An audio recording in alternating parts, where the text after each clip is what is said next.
Today we are going to revisit our 650B versus 700C wheel debate that we started a few years ago.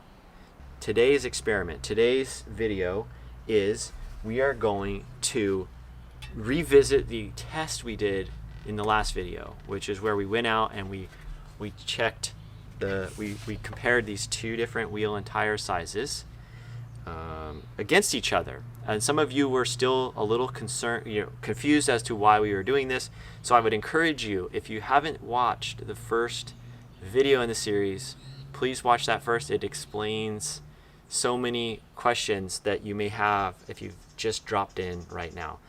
But just a quick refresher, we are comparing a 650B with a wide tire versus a 700C with a skinny tire, with the idea being we're trying to match the rolling diameters. If you're not sure why, one would want to know why you would want to keep the rolling diameter the same, and that is mainly because of bicycle frame geometry. Having two different wheel sizes changes how the bike handles, and the practicality of making much larger wheels is impractical for a lot of bicycles. But what we can do is we can either increase the tire width by making the rim smaller, or we can make the rim bigger and decrease the rim width and make the two bikes handle very much the same, with the only difference being that the volume of the tire is different. So that's kind of the why. There's more to it than that, but feel free to go back and check those videos, and hopefully that will answer some of your questions. Then we went out and tested this, and we discovered that our perception, which is that the skinny tire rolls faster on a 700C wheel compared to a plump tire on a 650B wheel, our perception was that these were faster. The test I set up, which plenty of you criticized, and for good reason, and I'm open to all of that criticism, was that I used a heart rate monitor, which is a very inaccurate way of measuring this. Again, we're on a low budget here. These are only the tools I have available to me. I do not own a power meter. Some of you suggested I should use a power meter, and I think a power meter would offer a bit better results, a little bit more precise results. Would it be perfect results? Still, no, it would not. A power meter still has its own challenges in that the error and the repeatability of a consumer grade power meter is probably not as accurate as we want to believe it is. And so there are some things about that you could definitely be even 1% difference in repeating in between tests on the same day even could throw off the results substantially. So if you're riding at 200 watts and you have a few percentage error in there, then the results aren't going to be that much better than a heart rate monitor. Heart rate monitor is a tool that I've used a lot, so that's why I'm using it. And like with any tool, the more you use the tool, the better you get with the tool. I'm not saying I'm the best with a heart rate monitor, but that is the tool that I have the most experience with when it comes to trying to determine physical exertion. And I will also say, just as a final reminder, I didn't set out to try to find the difference between the two wheels and tires down to a handful of seconds. I was simply trying to determine if there was a significant difference, like 10, 15, 20 seconds over a 4-minute interval. That was something that would be a magnitude worth considering, especially if you are really trying to decide if these tires are faster or not. If we're talking about a handful of seconds in a 4-minute time trial, then that does come down to a measurement error, and that could actually be all the proof we need to make our own decisions. So today's test is we'll go back out and we're going to address some of the concerns from the previous video. Last time we used a gator skin, which some of you pointed out was the worst rolling resistance tire ever made. And so today we're going to upgrade that. We'll stick to Continental. We've got a Continental 5000.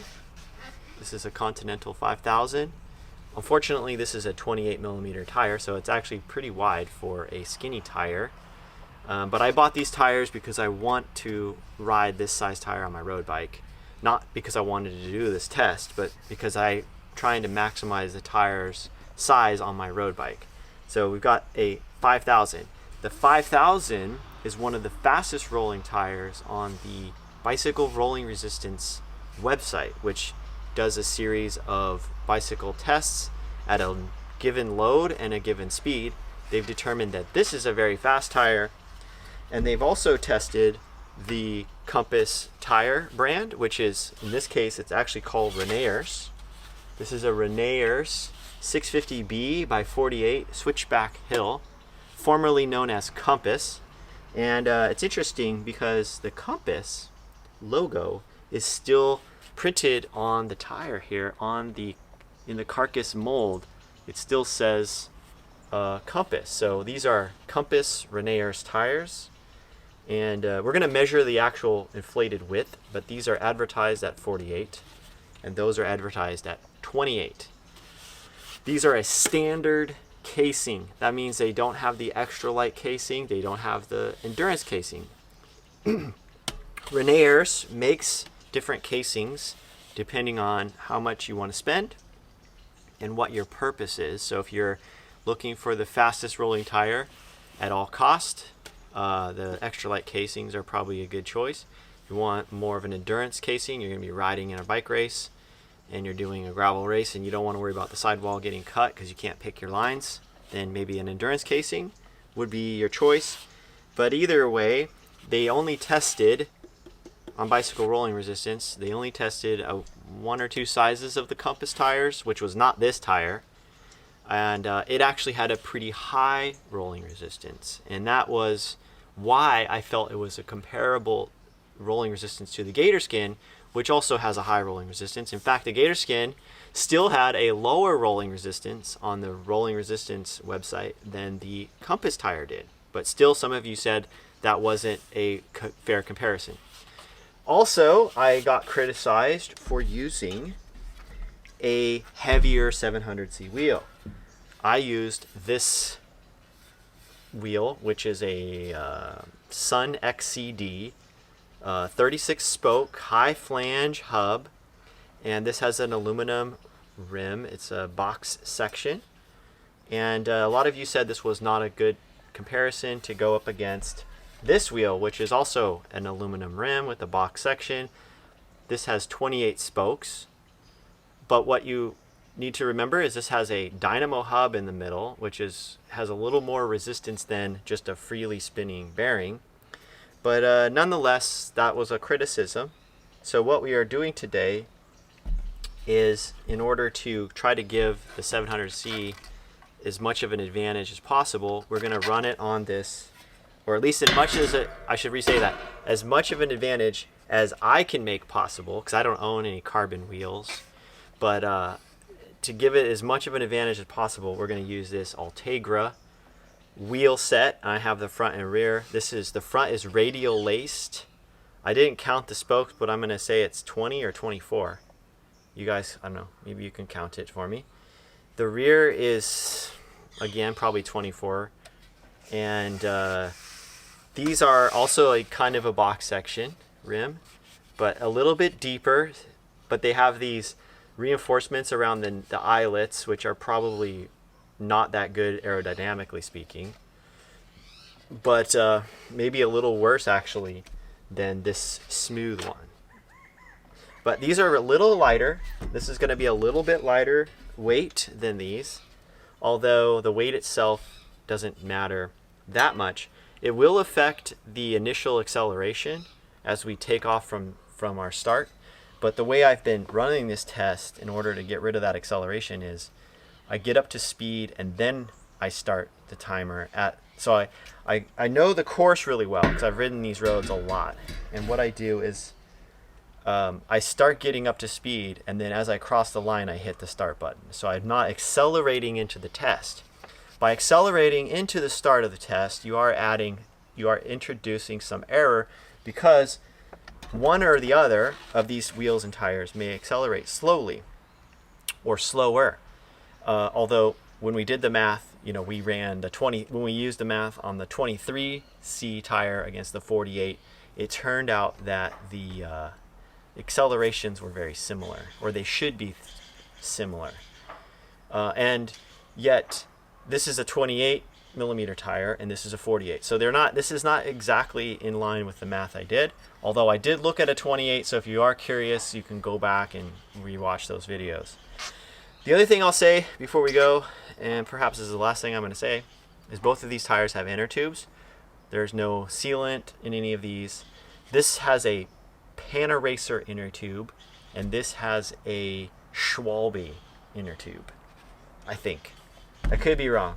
But both standard weight inner tubes, both are butyl inner tubes. There's no difference in, like, I don't have a latex tube in here and a butyl tube in there. So it's the same material. The Panaracer inner tube is a very high quality tube. When I first purchased it, I ordered it, and when I opened it up, I was really surprised. It's a very nice, supple, soft rubber. It felt really good. So it may be an advantage, actually, over these other tubes. I was pleasantly surprised. I think Panaracer does a good job of making their rubber. I don't know if they make their own rubber tubes, but they do seem to be a high quality tube. And if any of you have ridden on Panaracer tires, which is where these tires are made, you will know Panaracer makes really good stuff, as well as Continental. So we are comparing two very high-end tires now to each other for this test. Without further ado, let's go out and repeat this test. I don't know how many times I'm going to be willing to do it today, but I'm going to go try it and see what we can find out.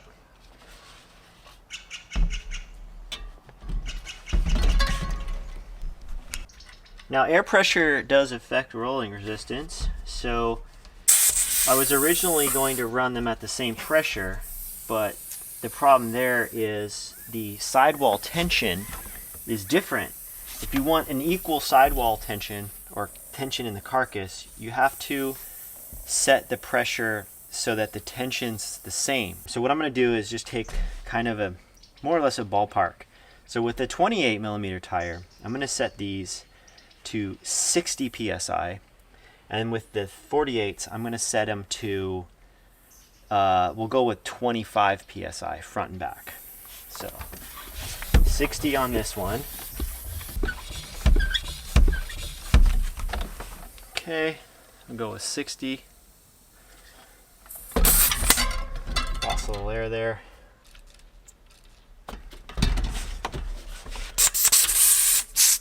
We'll go 25.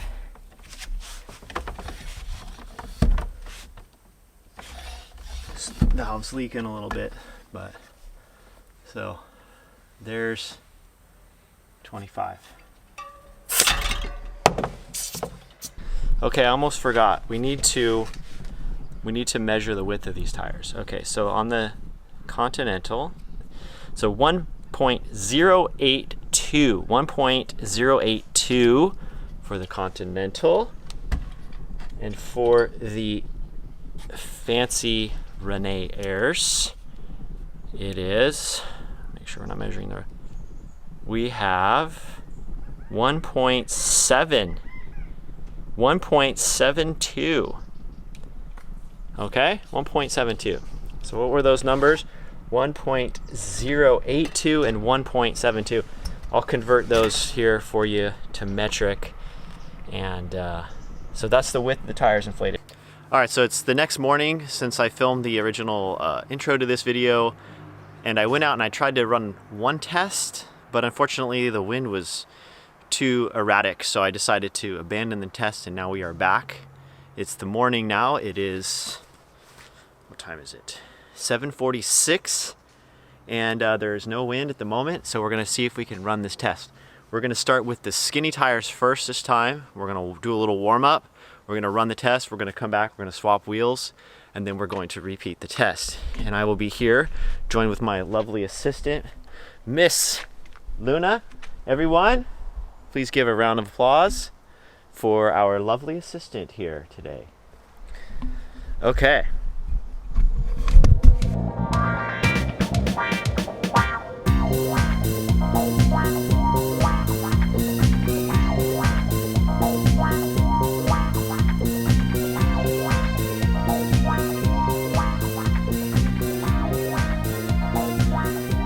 I'm going to show you just a few seconds of the road surface here so that you can have an idea of what the test looked like. And for those that were watching the video before this, you know that we ran this test before on two different surfaces. One was a rough surface, asphalt, chip seal as they call it, and then the same test was run on this road surface that we're on today. This test, this surface, this course is exactly the same course as the smooth test we did on the previous video. So if you wanted to, you could take these numbers and go back and compare it to that previous video. So let's look at the results of the test. Now I'm going to show you two data points here. I'm going to put these two separate data points for each tire up on the screen and make a note that I had actually run 4 different tests. We're only going to look at 2. The first test was run the night before. It was windy, so I'm going to throw that data out. I don't think it's a fair comparison. The very first set of data in the morning, I'm going to throw that one out as well. The reason is I don't feel like I was quite warmed up yet, and I feel like by the time I got into the second round of tests for the morning, I feel like I was warmed up and I was really more consistent with my procedure. And the procedure was to try to ride the bike over the same course of road in the same position on the bike as much as possible. And I was trying to ride at the same heart rate for all of the tests. Now, riding at heart rate does present some challenges, and we're going to see that here in the data, but let's go ahead and just look at how these data points stacked up. So with the 28 millimeter tires, my fastest time was the first test, and it was at 4 minutes and 58 seconds. The 48 millimeter tires was the next run, and it was 5 minutes and 5 seconds. So I was 0.5 miles per hour slower on the first test with the 48 millimeter tires compared to the first test on the 28 millimeter tires. So then I repeated the test again. I put the 28 millimeter tires back on, and I ran a 5 minute and 3 second test. So as you know, when you run tests, the time of day is slightly changing, and so other factors can start to come in. The wind can start to change, and so things start to change, and I now see that I have a 5 minute and 3 second test. So then we went back, we put the 48 millimeter tires on, and we repeated the test for the last time, and it turned out to be 5 minutes and 2 seconds. So a little bit faster than the first test of the 48 millimeter tires. Now there are hopefully there's some glaring differences here. One you should take note of is the heart rate. Now the heart rate is higher on the 48 millimeter tires on average than it was for the 28 millimeter tires. I was more consistent with the 28 millimeter tires than I was with the 48 millimeter tires. And I think that comes down to personal bias. I think there's definitely a tendency whenever you're doing a test like this to try to favor the product that you want to see win. And I think that shows up here in my heart rate. I think subconsciously I was riding a little bit harder, hoping to show that the 48s would be faster, or as fast at least, as the 28s. And so I think some of that is the fact that I was biased towards the 48. So there's a number of conclusions that we can make from this data set. But before we do, we should be reminding ourselves that this is just a backyard experiment. This was done to the best ability that I had with the available equipment. So, there's a lot more that could be done in a much more accurate way, of course.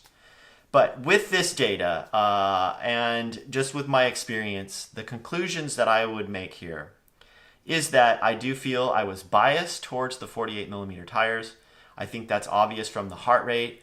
It was slightly higher for both tests.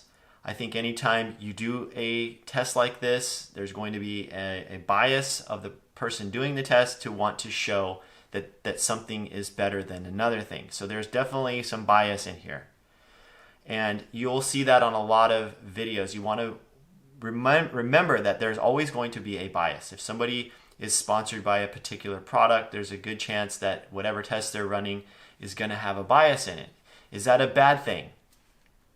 No, but as long as you know how that person what their perspective is, where they're coming from, then it's okay, as long as you keep in mind that they are probably biased towards that product, and that's okay. It's very difficult to go out into the world and find something that is not biased or unbiased. Everybody has something that they want you to believe in or buy into or whatever it is. This, in this case, is that I'm hoping you buy into this idea that you can run wide tires and you can be more comfortable and you don't lose a lot of speed. That's what I'm hoping you'll take away from this. So that's my bias. But aside from my bias, I do think there is some actual physics here that explains why there's a slight difference. And that is, remember when I set up the tires, I put the 48s at 25 psi and the 28s at 60 psi. The 48s were probably not at their optimal pressure, and since I have come back to this video a few months later, as you can see, my hair is longer. It's a lot grayer than it was back then. And so I just got sidetracked on some things and I never finished up this video, but I thought, I started that series and I really wanted to keep contributing to it because I think it's fascinating. It's a fascinating topic. So I do apologize that this is delayed. There is a time gap between when I first filmed this and going over the data. Although now I've had more time to process it, so I feel like I'm not going to be as, I'm going to try to be as objective as I can. So anyway, I ran the pressure a little lower on these 48 millimeter tires, and I find that these days I run these same tires. I'm still using these same tires on the heavy bike back there. I'm still using these tires, and I'm running them now more often around 30 to 35 psi. We measured these out. They're only 44 millimeters, so I think that extra or that loss of width is what's causing me to want to run them at a higher pressure now, because I used to run the Gravel Kings at 25 and they felt plenty of pressure at 25. So I just think that 4 millimeter difference has caused me to run it at a higher pressure now. So I don't think I was running these at a optimal pressure. That's one thing. But then you could say, well, but the Continental 5000's at 60 psi is not optimal either. And so maybe this is a more fair comparison. And there's no question that in my mind, that the Continentals, if you look at the data on the Bicycle Rolling Resistance website, the Continental 5000's are one of the fastest rolling tires on the smooth drum. And how that would translate to the real world in this case is that the surface we're riding on is very smooth. This was a very smooth asphalt road. There was very little broken asphalt, very tightly compacted. This is a highway, so they have really smooth, really high quality asphalt. And so I think with that, what you're going to see is that the narrower tire at a higher pressure is going to be a little bit better in this case. Now, if I had set the pressures exactly the same, if I had set the 48s to 60 psi, I actually think the 48s would be faster. And you will also see that on Bicycle Rolling Resistance, because if you look at pressure versus rolling resistance, as the pressure drops, the rolling resistance increases. And that's because the contact patch length, or what we should say is the contact patch length increases in length. And how that relates to rolling resistance is that the tire deforms more. So at lower pressure, the contact patch length increases, which causes more deformation in the tire. And that increased deformation increases friction, internal friction between the fabric that the tire is made out of and, well, that's what it is. It's just internal friction with the way the tire is fabricated, the way it's manufactured. And we won't go too much into how a tire is manufactured, but basically a typical bike tire it's made up of a matrix. It's a composite material. It's a matrix of rubber and some sort of a fabric. So the carcass has some sort of a fabric where the yarn of the fabric is laid up in a biased direction to the layers. So in one layer, the yarn runs one direction, and in another layer, the yarn runs the other direction, and they set that up. That's called bias ply. It's a type of construction used in tires, especially for aircraft, motorcycles and bicycle tires, they have since gone to radial construction, where all the yarn is going one direction, does not cross over. Radial tires, the yarn is parallel all the way around the tire. This way, imagine the tire is made like this. The yarn is perpendicular to that, and it's perpendicular to the direction of the curve of the tire, and it is all parallel. And the reason they do that is to limit the amount of friction of the yarn, and that's what causes rolling resistance. As the yarn deforms more in a bias ply tire, what happens is the tire deforms, that yarn moves like this and then back as it's deforming on the surface of the ground. And that's where the heat is generated inside the carcass, inside the tread. Lots of places where anything that's bending and bending back is going to create heat, and that's rolling resistance. So if the tire at the same pressure is wider, the deformation of the tire is lower, and that's why wider tires on a rolling drum have lower resistance at the same pressure as a narrow tire. Anyhow, that's getting off topic, but I just wanted to mention that, or to kind of remind people out there who are watching this that that's where this comes from. And so by running lower pressure than optimal, I think I increased the deformation of that tire, and I think I added a little extra rolling resistance. The other thing people are going to mention is that, well, but there's also wind resistance here, and wind resistance on a narrow tire is better or more favorable than a wider tire. And I do agree that is true at some point in time. At some velocity, wind resistance becomes a much bigger factor. But remember, wind resistance is an exponential force. It's increasing exponentially, whereas rolling resistance is linear. And so at some point, rolling resistance is a much bigger contributor than wind resistance is at a certain velocity. Here, we're running it at around 19 miles per hour, which is well below where you would see a real spike in the wind resistance forces. Generally speaking, with bicycles, wind resistance becomes a big factor anytime you go above 24, 25 miles an hour. Then wind resistance really starts to kick in and become a big contributor to the overall resistance. And that is overall resistance of the rider and bike as a system. The tire itself, the width of the tire within that system, is a marginally, it's a minuscule difference in the whole picture, the whole frontal area of a bike rider bicycle system. So where the velocity is, where the actual width starts to become part of the equation, is probably closer to, say, 27, 28, 29, 30 miles an hour, or even higher. I don't know for sure. I'm just going off of, I don't know for sure. I don't know where that cutoff point is, where the linear relationship of rolling resistance crosses the exponential the exponential curve of wind resistance.